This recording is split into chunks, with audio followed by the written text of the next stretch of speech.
Alright,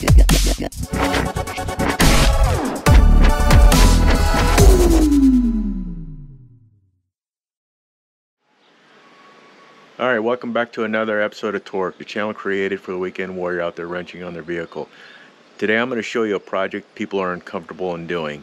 I think you'll get a kick out of this. It is a time-consuming project, so let's head out to the barn and I'll show you what I'm talking about.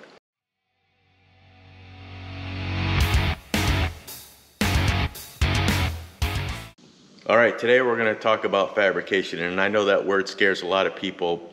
They don't think that they have it in them to actually fabricate something, but if you have a welder, you have some way to cut metal, you know, which I just use a high speed. I don't have a brake, I don't have a shear. Yeah, you can fabricate. Now my 1971 Chevelle, I actually fabricated the dash on it, and I think it came out really good. I was really proud of what I did, and it did take a lot of time. This one actually took more time. This is for the 69 Chevelle. And I would venture to guess I have 20 to 30 hours in this easy. And it may look pretty extreme. It looks like this is way too much for anybody to tackle, but I'm telling you, you take your time and it's not that bad. So from the front, it looks really good. From the back, it kind of looks like hell. You can see all the cuts and all the weld spots that I put in. It's just to contour the dash.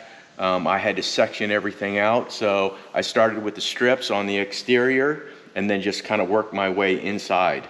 You can see that I had to modify like an area that I didn't like the way the gauges were set up and the switches, and I just welded in a new piece, then cut it back out. And then you can also see down here I had to make several cuts because of the way the dash needed to be formed. I had to cut it, bend it, and then tack it back in place.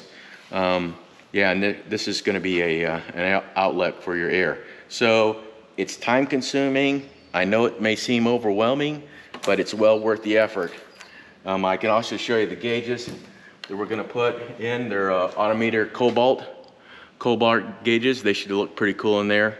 They actually they glow a little blue, so it should look pretty cool.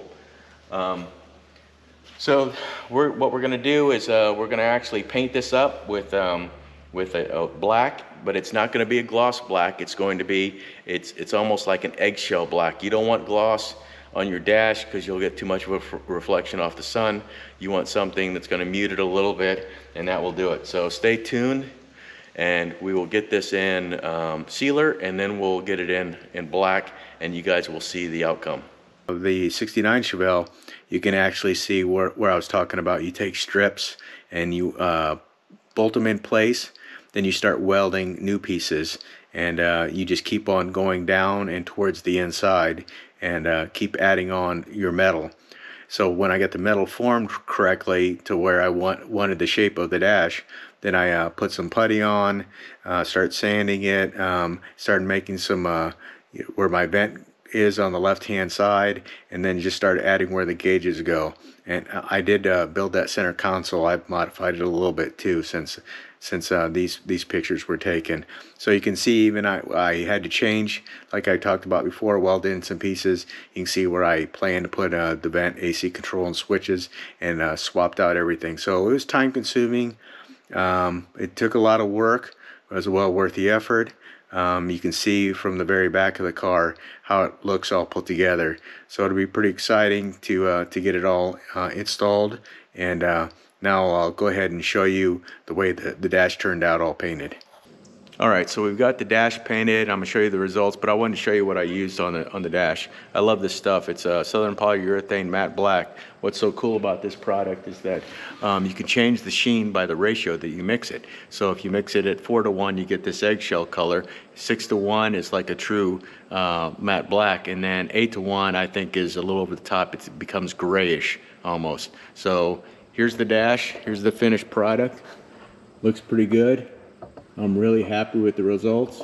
So yeah, everything came out good. I think I had one spot right down here, but no one will see it. It's on the bottom. So I'm gonna put my gauges on, and we'll see the results. So let's try some TV magic. All right, there we go. So it's all completed. I've got everything in place. We got the tack, the speedometer, voltmeter, fuel pressure gauge, wideband O2, there's your light switch, your windshield wipers, oil pressure, water temp, and fuel level. You also have the rocker switches.